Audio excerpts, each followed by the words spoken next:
Une vague de chaleur, c'est une période anormalement chaude qui dure plusieurs jours par rapport au climat habituel d'un territoire donné. Elle touche nos villes, nos écoles, nos lieux de travail, nos hôpitaux. Et elles affectent la santé, la productivité, l'emploi, l'agriculture, l'énergie et même les inégalités sociales. Dans le contexte du changement climatique, elles deviennent plus fréquentes, plus longues et plus intenses. Mais il faut insister sur deux idées. D'abord, une vague de chaleur est relative à un lieu. Donc une température de 35 degrés n'a pas le même sens à Dakar, à Tunis, qu'à Paris ou encore à Ljubljana. Donc là, ce qui compte, c'est l'écart par rapport au normal local. Deuxièmement, ce n'est pas seulement la température en fait, c'est la température maximale l'après-midi, mais c'est surtout par exemple les températures nocturnes. C'est les températures le corps a besoin de rafraîchissement, lorsqu'il faudrait récupérer et lorsque les logements doivent se rafraîchir, c'est là où on a besoin en fait d'une température davantage normale. Donc il y a à distinguer des pics de chaleur, des épisodes persistants de chaleur, des canicules, de la canicule extrême. Et en fait, tous ne désignent pas la même chose. Et donc, c'est les périodes anormalement chaudes, notamment par rapport à ces pics nocturnes, qu'il faut surtout souligner. Comment mesure-t-on les vagues de chaleur ? Donc, mesurer les vagues de chaleur, ce n'est pas simple. Ce n'est pas regarder un thermomètre. On utilise plusieurs indicateurs, la température maximale, comme je vous l'ai dit, les températures minimales, la durée de l'épisode, mais aussi l'étendue géographique. Et donc, il y a actuellement un nouveau indicateur qu'on appelle le WBGT, donc Wet Bulb Globe Temperature. C'est une température humide et de globe noir. Et en fait, qu'est-ce que ça veut dire ? Ça veut dire qu'en fait, on combine les mesures de la chaleur, de l'humidité, du rayonnement solaire et du vent. C'est important parce que ici 35 degrés à l'ombre avec du vent ne produisent pas les mêmes effets et les risques qu'à 35 degrés en plein soleil avec une forte humidité. Donc le WBGT est en quelque sorte un thermomètre de risque thermique réel pour le corps humain. Il permet d'adapter les horaires de travail, les pauses, l'accès à l'eau, l'ombre et les protections. Donc l'Organisation internationale du travail rappelle que le stress thermique réduit la capacité de travail, surtout dans les métiers physiquement exigeants et exposés aux chaleurs. Les impacts des vagues de chaleur sont multiples. Tout d'abord, le plus important, c'est l'impact sanitaire, donc sur la santé publique.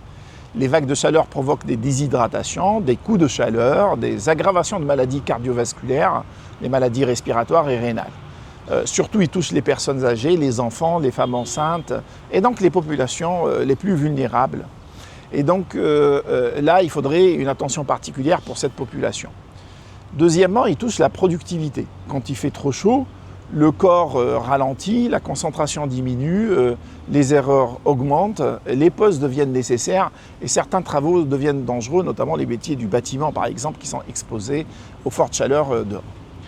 Troisièmement, l'emploi et les conditions de travail, bien entendu. Les secteurs touchés, comme je l'ai dit, sont plusieurs, notamment la construction, le bâtiment, mais également l'agriculture, les transports, la logistique, la restauration, le nettoyage, toutes les plateformes en fait urbaines où les travailleurs exercent des métiers en extérieur. Donc les économistes insistent beaucoup sur les effets sur le travail. Les études montrent que la chaleur réduit l'offre de travail, impacte la productivité, les revenus et parfois la croissance. Par exemple, les femmes qui travaillent dans le secteur rural agricole sont davantage exposées que d'autres et voient leurs revenus diminuer, notamment dans les pays en voie de développement.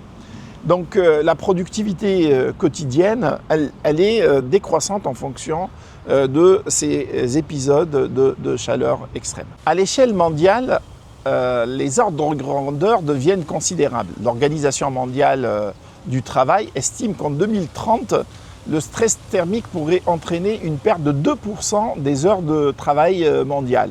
C'est l'équivalent de 80 millions d'emplois à taux plein. Et en Europe, une étude montre également que justement les pertes liées aux productivités des vagues de chaleur, notamment celles de 2003, 2010, 2015 et 2018, ont représenté entre 0,3 et 0,5% du PIB européen. Donc parfois ces effets dépassent les 1% du PIB dans les régions les plus vulnérables. Alors avec un phénomène El Niño qui s'est aggravé sur ces dernières semaines et son installation en fait surtout sur l'Europe, on s'attend à des vagues de chaleur et peut-être un impact extra-économique qui pourrait aggraver la situation actuelle. Donc ces chiffres montrent bien que les vagues de chaleur ne sont pas un phénomène uniquement de santé publique et de confort, ce sont des chocs économiques qui affectent les entreprises, les travailleurs, les revenus, les finances publiques et les inégalités.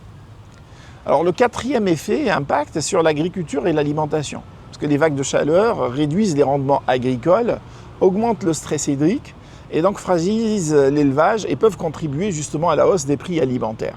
Et donc on peut avoir une inflation alimentaire due à ces vagues de chaleur. Cinquième impact concerne l'énergie et les infrastructures, parce que les vagues de chaleur augmentent la demande d'électricité et notamment pour la climatisation.